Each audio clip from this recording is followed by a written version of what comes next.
नमस्कार, आपके साथ मैं सान्या। स्वागत है आपका 7 PM शो में। आज के शो में हम बात करेंगे कि ऐसा क्या हुआ कि कोरोना से एक दिन में रिकॉर्ड 6000 से ज्यादा मौतें हुई। अगली बड़ी खबर वैक्सीनेशन स्लॉट बुकिंग से जुड़ी हुई है। 1000 से ज्यादा बार वैक्सीन स्लॉट सर्च करने और 50 OTP जनरेट करने वाले यूजर पर कोविन पोर्टल अब एक्शन लेने वाला है।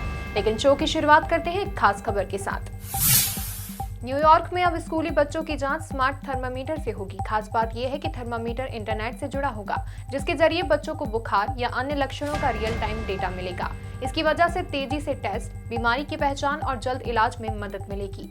जैसे ही कोई हल्की कमजोरी या बीमार महसूस करने पर थर्मामीटर का इस्तेमाल करेगा, तो ये तुरंत उसके बीमार होने के संकेत स्वास्थ्य विभाग या अधिकारियों को भेज देगा। इसके जरिए शहर को फ्लू और अन्य संक्रामक रोगों से बचने की चेतावनी और असामान्य स्थिति में तैयारी करने का मौका मिल जाएगा। राजनीतिक दलों को कॉर्पोरेट और इंडिविजुअल से डोनेशन मिलने के मामले में बीजेपी लगातार 7वें साल टॉप कर रही है। 2019-20 में बीजेपी को डोनेशन से 750 करोड़ रुपए मिले थे। ये रकम कांग्रेस को मिले डोनेशन 1039 करोड़ रुपए के मुकाबले 5 गुना ज्यादा है।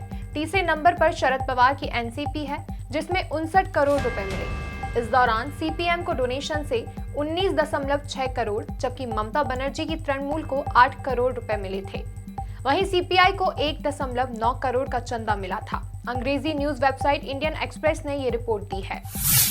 मानसून मुंबई और इसके आसपास के इलाकों में सक्रिय हो गया है। बुधवार को शुरू हुई तेज बारिश का दौर गुरुवार को भी जारी है। ऐसा दूसरी बार हुआ है जब मानसून की शुरुआत में रिकॉर्ड बारिश हुई है। मुंबई में बारिश का रेड अलर्ट जारी किया गया है। मौसम विभाग के मुताबिक बुधवार सुबह 8:30 बजे से शाम 6:30 बजे तक उपनगर में 221 मिलीमीटर और शहर में 45 मिलीमीटर बारिश दर्ज की गई। इससे पहले 10 जून 1991 में 399 मिलीलीटर बारिश हुई थी। शुक्रवार तक मानसून छत्तीसगढ़ और 72 घंटों के अंदर झारखंड पहुंच सकता है। कोरोना वैक्सीन के रजिस्ट्रेशन, स्लॉट बुकिंग और सर्टिफिकेट के लिए इस्तेमाल किए जाने वाले कोविन पोर्टल पर बढ़ते दबाव को कम करने के लिए सरकार कुछ अहम बदलाव करने जा रही है।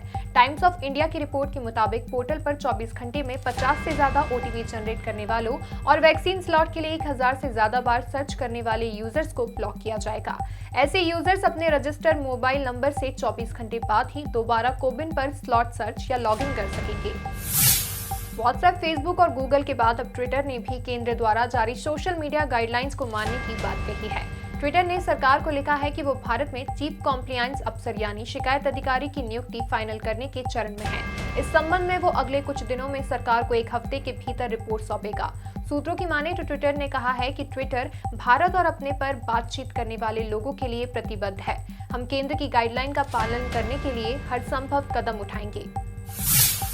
अमेरिकी राष्ट्रपति जो बाइडेन ने अपनी पहली विदेश यात्रा पर रवाना होने से पहले एक बड़ा फैसला किया।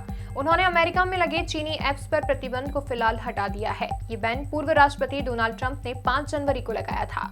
तब टिकटॉक समेत कुल 9 चीनी ऐप्स पर बैन लगाया गया था। ट्रंप ने ऐप्स को अमेरिकी नागरिकों और अमेरिकी की सुरक्षा के लिए खतरा बताया था। बाइडेन का कदम चीन के लिए बहुत राहत की खबर नहीं कहा जा सकता है, लेकिन इसकी वजह यह है कि व्हाइट हाउस अब नए सिरे से चीन के ऐप्स और कंपनियों को लेकर स्ट्रेटेजी तैयार कर रहा है। देश में बुधवार को कोरोना से 6138 मौतें दर्ज की गई। ये एक दिन में कोरोना के कारण हुई मौतों की अब तक की सबसे बड़ी संख्या है। इससे पहले 18 मई को सबसे ज्यादा 4529 मौतें हुई थी। बुधवार को मौतों की संख्या में अचानक हुए इजाफे की वजह बिहार रहा। दरअसल बिहार में 9 जून को कुल 3951 मौतें दर्ज की गई, जो बुधवार को हुई कुल मौतों का 64% है। दरअसल बिहार के स्वास्थ्य विभाग के प्रधान सचिव ने 18 मई को एक कमेटी बनाई। इस कमेटी ने कोरोना से होने वाली मौत की समीक्षा की। मेडिकल कॉलेज और जिलों में हुई समीक्षा में पाया गया कि 72% मौत रिकॉर्ड में आई ही नहीं है।